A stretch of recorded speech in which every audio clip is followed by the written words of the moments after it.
in our headlines on this Wednesday afternoon, April 12th.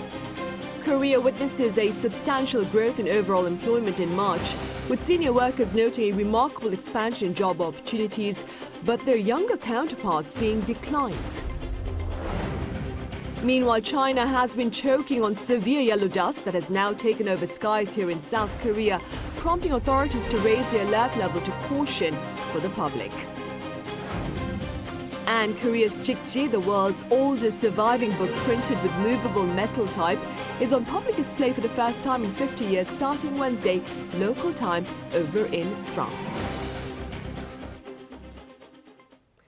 Korea saw a tangible expansion in employment in March, but the response to this latest growth remains mixed, as most of the jobs were for senior workers, that is, those in their 60s and above. Our business correspondent Shin Ha-young explains. South Korea's 9-month decline for on-year job growth finally came to the end in March. According to data released by Statistics Korea on Wednesday, there were 28.2 million people in employment last month, up around 469,000 from the previous year. This marks growth for the 25th consecutive month. However, it's the first time that growth exited the previous month in 10 months after consecutive declines were recorded beginning in June 2022. Statistics Korea says the data is in line with efforts to embrace a return to normal life under eased COVID-19 restrictions, which has resulted in an increase in outdoor activities. Job growth was driven by people aged 60 and above, which had the largest increase among all age groups with 547,000 on year. On the other hand, employment figures for those in their 20s and below, and also for those in their 40s, dropped from the previous year. New jobs were mainly created in the healthcare and social assistance sector, with 186,000 people hired, followed by 177,000 jobs in the accommodation and restaurant sectors. Jobs were lost in the manufacturing, retail, wholesale, and construction industries. Meanwhile, during a job task force meeting on Wednesday, the first vice finance minister announced that the government has selected several industries to focus on in order to bolster employment. We will discuss specific plans to attract and train more workers, improve working conditions and bolster support for job matching in 4 industries, including domestic construction, shipping, fisheries and resource recycling sectors that have been experiencing a shortage of labour. According to the minister, the number of job vacancies in February increased to around 210,000 after a slight decrease in January. He added that industries such as shipbuilding and healthcare are still having difficulties finding enough workers. During the meeting, ways to solve the labor shortage were discussed, and the government is planning to announce specific measures regarding the matter in the future. Shin Ha-young, Arirang News. Meanwhile, Korea is looking ahead also to pessimistic prospects over its economy as the International Monetary Fund has lowered its growth outlook for the country this year to 1.5%. Our Shin Se-byuk reports. The International Monetary Fund on Tuesday cut its 2023 economic growth outlook for South Korea to 1.5%. That's down 0.2 percentage points from its estimate in January. It's also slightly below the Bank of Korea's projection of 1.6% made in February. The IMF did not explain the reasons behind the adjustment to its outlook, but it could be largely attributed to growing concerns that aggressive monetary tightening policies may impede global economic growth.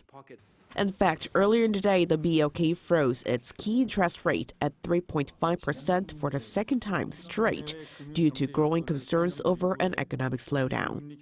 The 1% range projection for South Korea is on par with projections for other major economies. The IMF expects the U.S. economy to grow 1.6%, Japan's 1.3%, and Canada's to see 1.5% growth. But this would mark only the 5th time in history that South Korea's economic growth fell below 2%. The last time it grew below 2% was in 2020, when the Korean economy contracted by 0.7% during the COVID-19 pandemic. Meanwhile, the IMF said the global economy faces a rocky road to recovery in 2023, edging down its global economic outlook to 2.8%. That's 1/10 of a percentage point lower than its previous forecast. The organization said lingering global economic uncertainties, such as the war in Ukraine and persistently high inflation, are affecting growth. Despite these grim figures, U.S. Treasury Secretary Janet Yellen, in a news conference on Tuesday, was rather optimistic about the outlook. I do think the outlook is reasonable.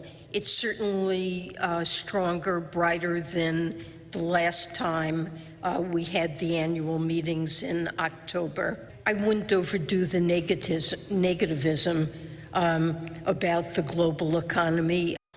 Yellen said a number of economies, including the United States, were proving resilient with strong labor markets, easing supply chain problems, and lowering energy costs. She also said the global financial system was also resilient due to reforms enacted after the 2008 financial crisis. 신세벽, Arirang News. And speaking of the U.S., 2 out of 3 Wall Street banks believe the Federal Reserve's key interest rate will hit the 5 to the 5.25% range.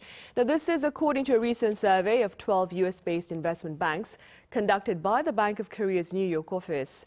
The banks were asked to share their prospects on how high the Fed's rate hikes will hit.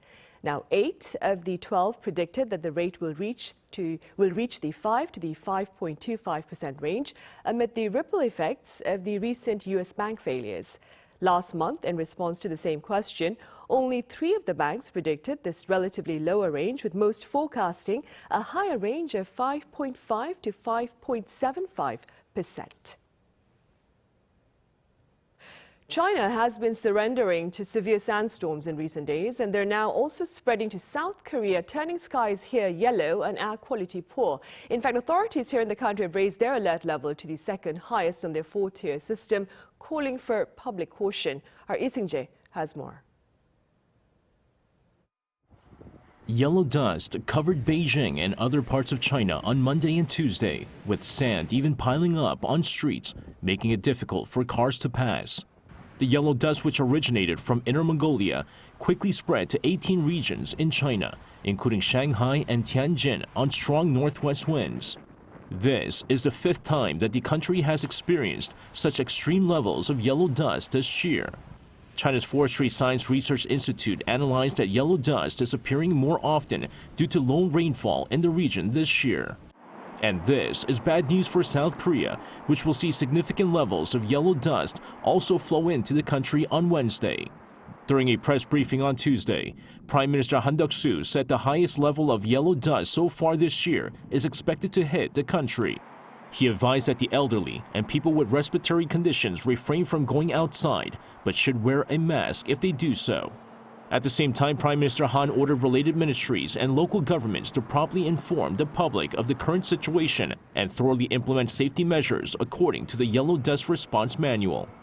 He also called on daycare centers, kindergartens, and schools to either close or have classes shortened in order to thoroughly implement and guide safety measures to protect the children's health. He urged organizers and participants to take appropriate precautions in preparation for outdoor events such as sporting events and performances. Ising-jae, Arirang News. Also here in the country, President Yoon Suk-yeol has designated the eastern coastal city of Gangneung a special disaster zone amid the rampant devastation in light of Tuesday's wildfire. The city will be eligible for financial support from the government for recovery and relief efforts. Meanwhile, the Korea Forest Service dispatched helicopters and personnel to Gangneung on this Wednesday to prevent a further flare-up. 1 person died and 17 people were injured in Tuesday's fire, which began just after 8 in the morning and was extinguished some 8 hours later. Around 650 residents were forced to evacuate as the fire burned through 380 hectares of land, roughly the size of 530 football fields. Nearly 100 properties, including 59 homes and the Panghaechang, a cultural asset dating back to the Joseon dynasty, were damaged. President Yoon Suk-yeol formally tapped Cho Hyun-dong as his new U.S. ambassador on this Wednesday. Cho is a Korea diplomat who served as first vice minister of the Foreign Affairs Ministry prior to this role. He is scheduled to depart for Washington, D.C. this week. The protocol behind his appointment by Seoul and approval by Washington only took about a week, which is said to be the quickest ever for the two countries, and pundits are linking it to consideration of the preparations for President Yoon's state visit to the U.S. later this month. And staying with bilateral ties, the Yoon administration has reiterated its doubt over the authenticity of the recently leaked U.S. defense documents and dismissed speculation about, quote, malicious U.S. spying on South Korea. Addressing reporters upon arrival in Washington, D.C. for summit preparations, Principal Deputy National Security Advisor Kim Tae-hyo claimed defense authorities from the two countries believe much of the purported information in the documents has been forged. Kim also asserted that there is no message from Seoul to Washington on the matter, as the information within the documents has been fabricated by a third party.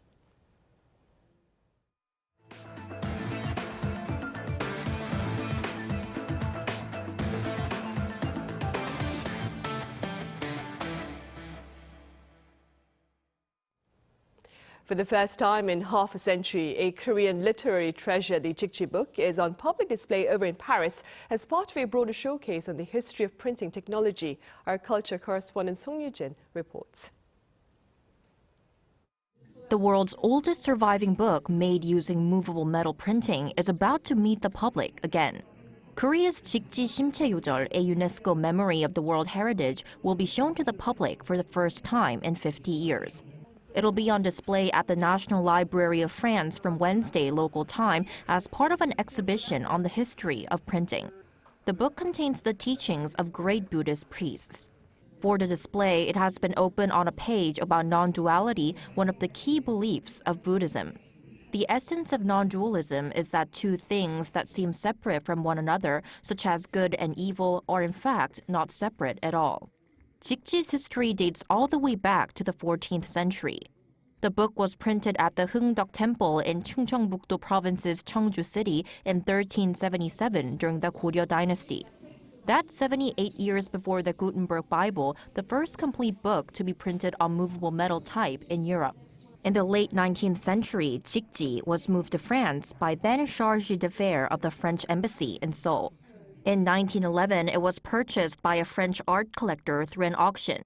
It was later donated to the National Library of France in 1952 and has been kept in the library storage since then, only going on display in 1972 and 1973. The exhibition in Paris will run until July 16th. 송유진, Arirang News.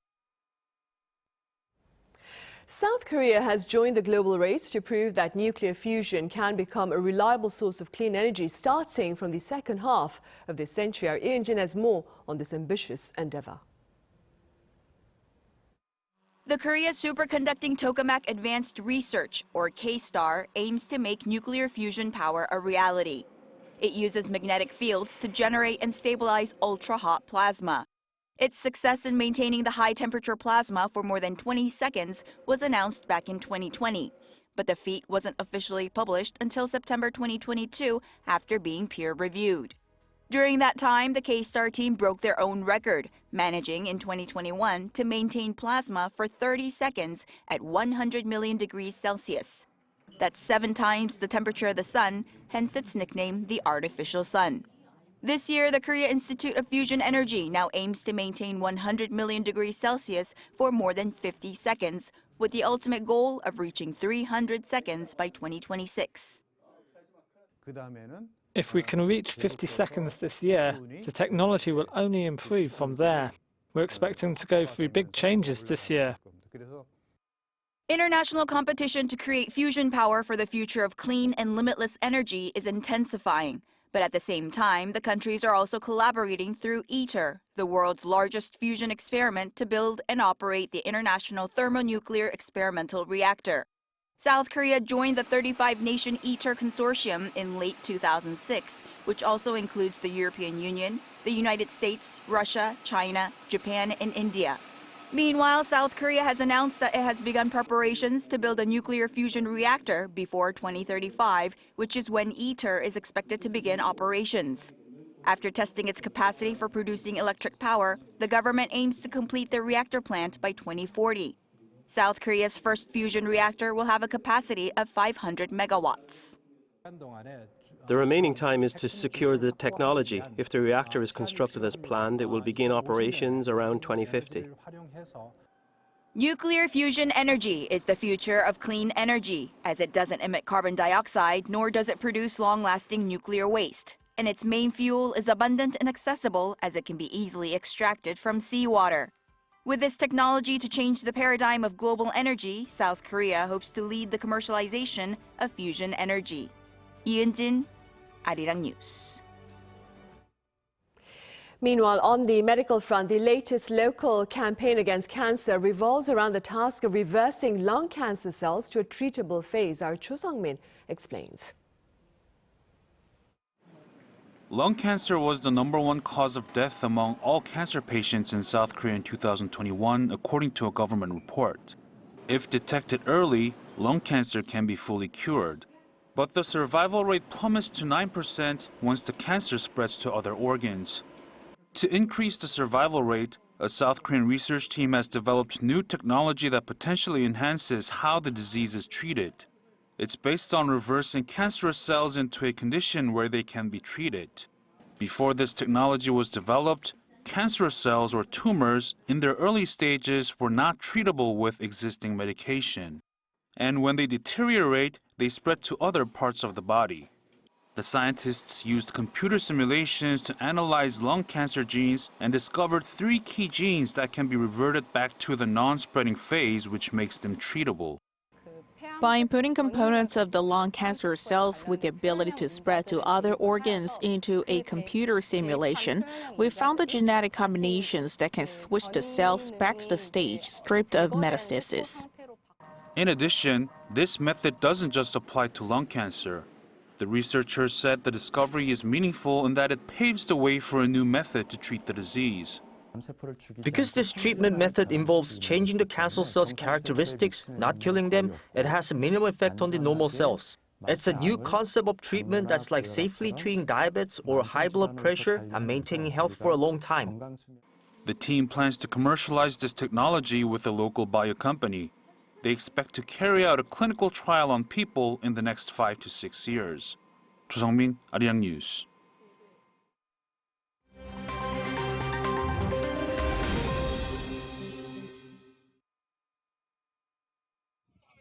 Let's take a look at what's going on in the world now. In Myanmar, dozens of people have reportedly been killed in an airstrike launched by the military junta.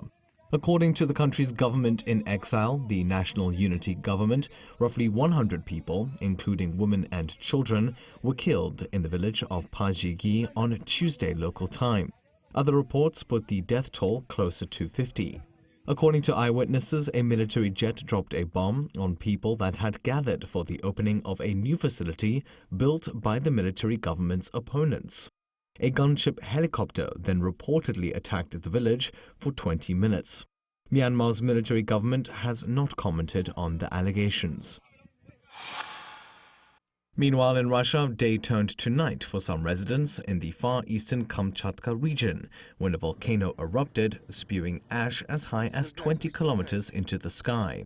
The eruption of the Shiveluch volcano took place on Tuesday local time. The resulting ash cloud covered about 108,000 square kilometers, an area approximately the same size as South Korea. It buried some villages in ash as deep as 8.5 centimeters. A red aviation notice was issued over fears the ash cloud could affect aircraft flying in the area. Experts say the volcano has since calmed, but haven't ruled out further ash clouds. The volcano is one of the biggest and most active in the region and last erupted in 2007. Turning over to Taiwan, where an unofficial badge worn by the self-governing island's Air Force has gone viral. It depicts a black bear holding a Taiwanese flag, punching Winnie the Pooh. The cartoon character has long been used to mock Chinese President Xi Jinping due to their supposed likeness, and the Chinese government has censored references to Winnie the Pooh in social media posts. The new badge has become a symbol of defiance against Beijing, which has conducted several days of military drills around the island. The drills come after Taiwanese President Tsai Ing-wen met with United States House Speaker Kevin McCarthy last week. And finally, a pair of Michael Jordan's sneakers have been sold for a record-breaking $2.2 million. The Jordan 13s were sold in an online Sotheby's auction on Tuesday for the highest price ever paid for a pair of sneakers. They were worn by the basketball legend during the athlete's final season in Game 2 of the 1998 NBA Finals. Jordan scored 37 points in that game as his team, the Chicago Bulls, went on to win 93-88 against Utah Jazz. The shoes are in good condition and feature 2 large signatures by Jordan. Last September, a jersey worn by Michael Jordan in Game 1 of the same final went under the hammer for $10.1 million. Matthew Ashley, Arirang News.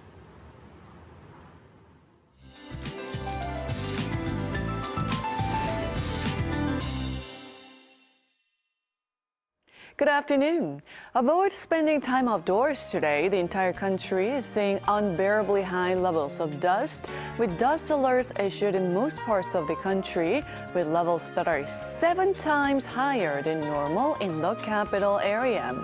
Now, northwesterly winds brought not only high levels of yellow dust, but also cold air to the country, with a cold weather advisory issued west of inland areas this morning. Meanwhile, dry air alerts remain in place in the east along with strong winds, so please take extra precautions against wildfires. Now, temperatures stay below norms all day, with big temperature differences more than 10 degrees Celsius across Korea. Afternoon highs are 2 to 4 degrees lower than yesterday under sunny skies that are covered with that yellow dust. Air quality remains unhealthy until tomorrow. Then rain is in the forecast from the south, spreading to the rest of the country by the weekend. Meanwhile, the temperature returns to normal tomorrow afternoon. That's Korea for you, and here's a look at the international weather conditions.